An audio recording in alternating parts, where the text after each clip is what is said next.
আজকের এই ক্লাসে আমরা রেসপেক্ট আর অনার এই দুটো শব্দ নিয়ে আলোচনা করব। দেখো, এর আগের একটা ক্লাসে আমরা জাস্ট এই রেসপেক্ট আর অনার নিয়ে আলোচনা করেছিলাম। সেক্ষেত্রে দেখো, ওখানে আমরা এই কোনটা নাউন কোনটা ভার্ব কিভাবে ব্যবহার হচ্ছে এই বিষয়গুলো আমরা কিন্তু আলোচনা করেছিলাম। দেখো, এই ক্লাসে আমরা আলোচনা করব, দেখো দুটোর মধ্যে ব্যবহারের পার্থক্য।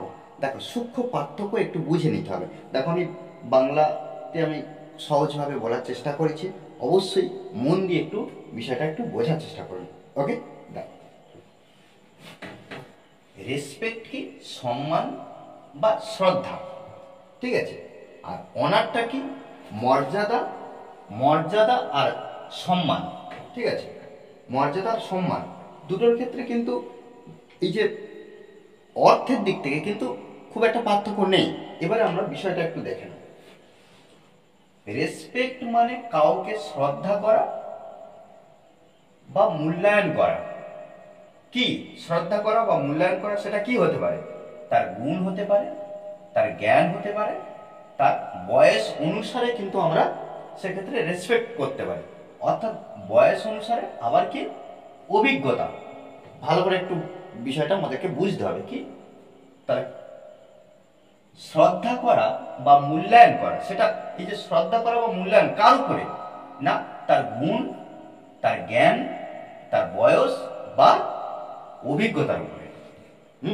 এটা কিন্তু আমরা রেসপেক্ট দেখব। কিন্তু অনার কখন ব্যবহার করব?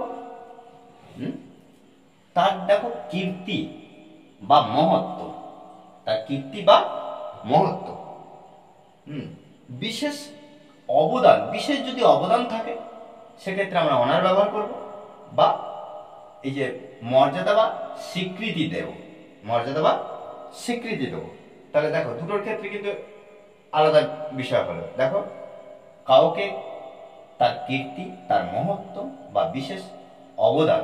আর এখানে কি হচ্ছে না, শ্রদ্ধা করার বিষয়টা কি হচ্ছে? রেসপেক্ট যখন ব্যবহার করছি, কি তার গুণের দিক থেকে আমরা রেসপেক্ট করতে পারি, তার জ্ঞানের দিক থেকে, তার বয়সের দিক থেকে, তার অভিজ্ঞতার দিক থেকে। তারপর পার্থক্যটা কি? দৈনন্দিন তার ব্যবহারিক আচরণ, সেক্ষেত্রে আমরা দৈনন্দিন তার ব্যবহারের আচরণ, সেক্ষেত্রে আমরা কি করতে পারি? না রেসপেক্ট ব্যবহার করতে পারি। আর এখানে কি পুরস্কার, খেতাব বা বড় সম্মান, সেক্ষেত্রে কিন্তু আমরা অনার ব্যবহার করি। তারপর কি অনুভূতি বা আচরণ, যেটা যেটা কি করি আমরা কারোর প্রতি প্রকাশ করি। অনুভূতি বা কোনো আচরণ আমরা যেটা অন্য কারোর প্রতি প্রকাশ করি। আর এখানে কি শুধু অনুভূতি নয়, এটা আনুষ্ঠানিকভাবে বা বিশেষভাবে কাউকে মর্যাদা দেওয়া। এবার উদাহরণ যদি আমরা এখানে দেখে নিই তাহলে আরো সহজ হয়ে যাবে বিষয়টা। দেখো, উই মাস্ট, আমাদের অবশ্যই রেসপেক্ট আওয়ার টিচার, তাহলে আমাদের অবশ্যই সম্মান করতে হবে কি আমাদের শিক্ষক। এক্ষেত্রে দেখো, তার জ্ঞানের কারণে বা তার গুণের কারণে, অথবা হতে পারে তার সেই শিক্ষকের আচরণের জন্য আমরা কি করতে পারি? না রেসপেক্ট করতে পারি কোন শিক্ষককে। আর এখানে কি এই যে কীর্তি বা মহত্ব, বা বিশেষ অবদান, দ্য সোলজার রিসিভড, সৈনিক পেয়েছেন অ্যান অনার, সম্মান পেয়েছেন কিসের জন্য?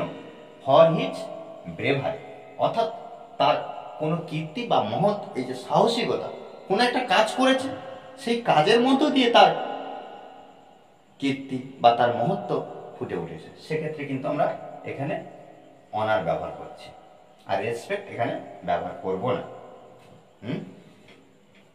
দেখো, এখানে আমরা কি কেমন লাগছে যে the soldiers received and respect for his bravery. Respect কি হচ্ছে এক্ষেত্রে? দেখো, একটা শিক্ষকের ক্ষেত্রে তার আচরণ, তার জ্ঞান, এক্ষেত্রে কিন্তু আমরা কি করছি? রেসপেক্ট ব্যবহার করছি। দেখো, এই পার্থক্য, এই একটু সূক্ষ্ম পার্থক্য। তাও দেখো, চিলড্রেন, চিলড্রেন শুড, ছেলেদের উচিত রেসপেক্ট দেয়ার পেরেন্টস, অর্থাৎ তার বাবা মাকে, তার পিতামাতাকে কি করতে হবে? রেসপেক্ট করতে হবে। আর এখানে কি দ্য কান্ট্রি, দেশ, অনাথ, সম্মানিত করেছে দ্য সায়েন্টিস্ট, বিজ্ঞানীকে উইথ অ্যান অ্যাওয়ার্ড, পুরস্কার দিয়ে।